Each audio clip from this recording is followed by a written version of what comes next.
So, ayan guys. Dumating na yung aking kape. Alin kaya ang mas masustansyang kape? Itong rice coffee. Yan, rice coffee. Yan. Marami na akong naubos nito pero maliit lang na bote. Pero ngayon ito ay malaki. 1 kilo. Akala ko malaki talaga yung 1 kilo. Parang hindi naman pala masyado. Ayan o. Parang pareho lang sila nito ka marami. 100 cups. Alin ba ang mas marami sa 100 cups sa 1 kilo? Parang nabobo ako dun. 100 cups daw to.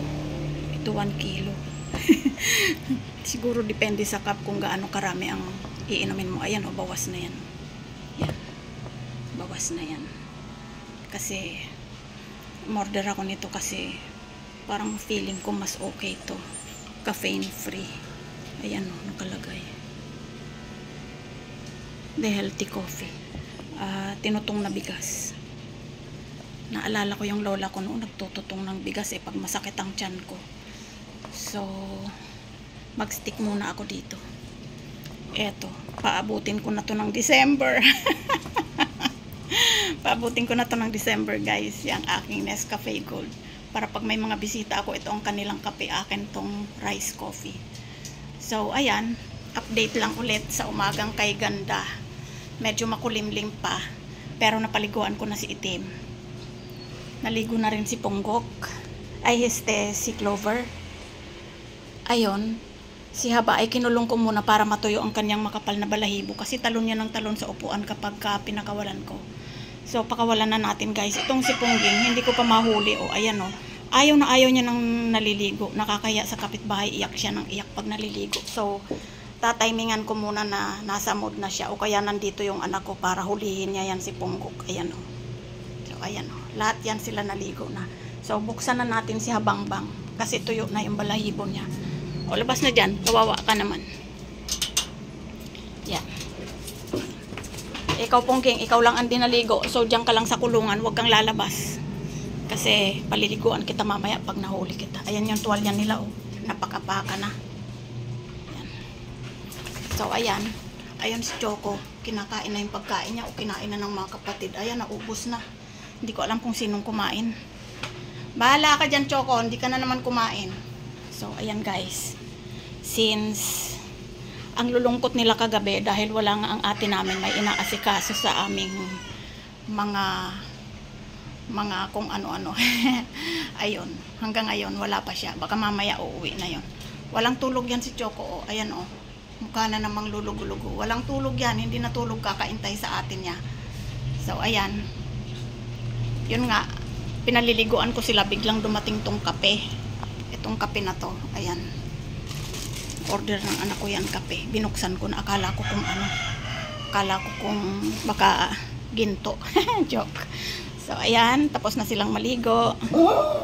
Oo, naligo ka. Pati si Clover. Mabango. Pwera lang si Pongging. Yan. Ayaw talaga. Alam mo guys, sa lahat ng aso ko, hindi ko alam kung paano kung sasanayin si Ponggok na maligo. Kasi talagang ayaw niyang maligo. Yan. Kaya tinatiming ko lang. Pinapahuli ko sa anak ko, saka ko tinatalian para lang maligo. Pero kung normal na lalapit siya sa akin para maligo, hindi. Kaya ayan, ito si Itim. Yan, lumalapit sa akin yan para maligo. Siguro dahil sa sobrang kapal ng balahibo niya. Poging-pogi na siya. Yan. Tapos, flex ko nga pala sa inyo yung aking tanim na lemongrass. Yan. Pumunta tayo sa aking hacienda. Ito, cranberry daw yan. Yan, malaki na. Yan, sana mamunga. Aking oregano at alugbati. Ayan. Pero hindi talaga ako makabuhay ng ano ito. Hindi ako nakakabuhay niyan lemongrass. Pinapaasa lang ako. Kunyari ayan mabubuhay siya. Yan. Palagi lang ganyan, mabubuhay. Tapos, mamamatay. Pero nagtanim ulit ako para hindi ako umasa masyado. Yan. Sana nga mabuhay. Pumasok kayo doon. Ayan, si Pongging. Diyan ka muna, maliligo ka pa. Hindi ka pa naliligo. So, ayun nga, si Choco. Kakapag-room lang yan, kaya kalbo na. Ayan na siya. Kalbong-kalbo na. Mamaya magdamit ka ha, kitang kipay mo. So, ayan guys. Dahil sa kayo ay naligo, kayo ay may treats. Excited? Ito guys ay isinalin ko lang dito. Yan. Sinalin ko lang dito, hindi niya to lagayan. Marami pa to eh. Pero, ayan, dental sticks. Pero hindi dental sticks ang laman yan. Yan. Oh. Dali, kainin mo. Ay, wala sa mood si itim. Oh, dali. Dahil sa nagpaligo sa mama, may treats. Kain. Kain ng kain. Ayan. Kahit di ka naligo. Ayaw mo? Hindi wag. Ayaw nyo kasi mang-aagaw yan eh. So, ayan guys. Na-flex ko na yung aking tanim. Sana makabuhay ako. Kasi talagang gustong-gusto ko yung tanglad. Yung lemongrass na makabuhay. Pero, yun nga, hindi ako nakakabuhay. Hindi ko alam kung bakit. Meron akong kaibigan sa YouTube. Marami siyang ganyang tanim. Inggit ako. Pero yun nga kasi, hindi ako makabuhay, ewan ko ba. Bukod tanging lemongrass ang hindi ko mabuhay dito sa aking mga paso. Dati marami dyan sa baba, kaso hindi ko alam kung bakit pinatay nila.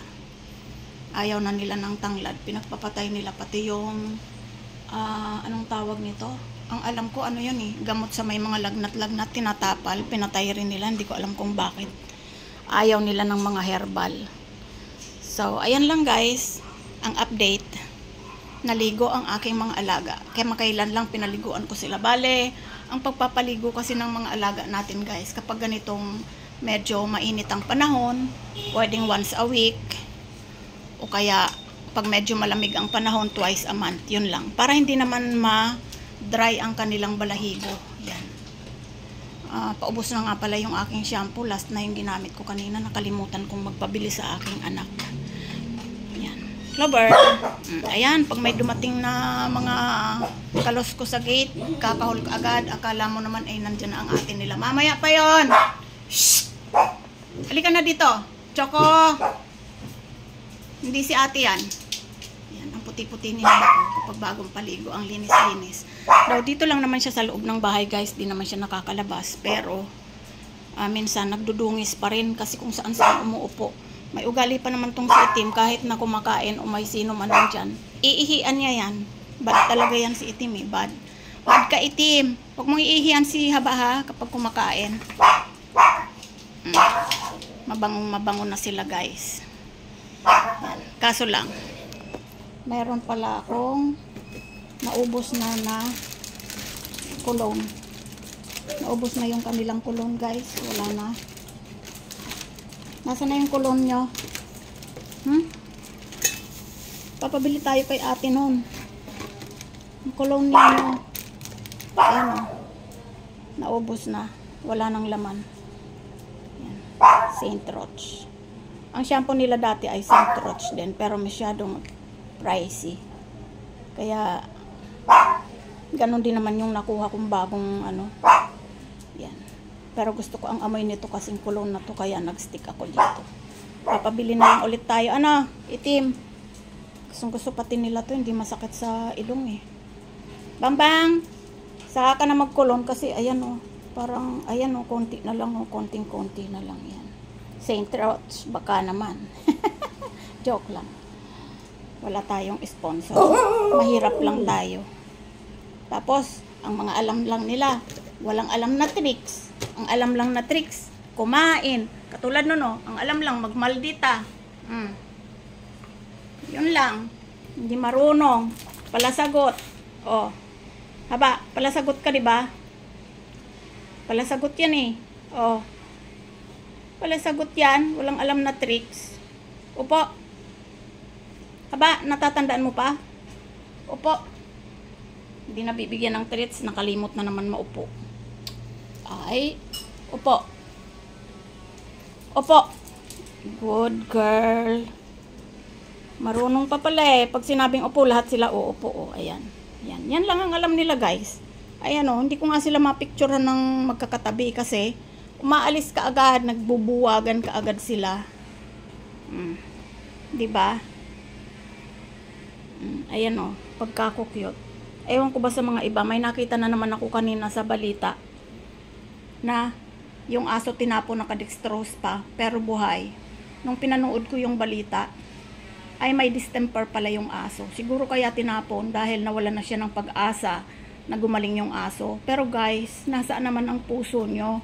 Nasa huling sandali ng mga alaga nyo, kayo ay wala sa tabi nila dahil tinapon nyo na sila, di ba? Kung kailan kailangan kayo, saka nyo itatapon yung aso nyo. Huwag na kayong mag-aso sa sunod. Di ba nakakabagbag ng damdamin yung ganong mga balita, guys? Kasi, yung aso wala naman niyang alam eh. Ang hindi yan makapagsalita, hindi katulad ng tao na pwedeng makahingi ng tulong. Pero ang aso hindi eh. Tinapon, nakadextrose pa, humihinga pa. Anong klaseng tao yung ganon, di ba? Kumbaga, kung iisipin mo tao ka, nagdadasal ka, kumbaga, labag yun eh, may buhay yun eh, labag yun sa utos ng Diyos, di ba? Tapon mo. Anong, sa tingin mo kaya kung itinapon mo, gagaling ba yun? Di ba hindi? Kawawa yung aso. Kaya, sana wag na siyang mag-alaga ulit. Ang aga-aga, nakita ko yun sa balita. May nag-send lang sa akin. Ay hindi, sinend pala ng anak ko yung link. Kaya napanood ko. Nakakaawa yung aso buhay.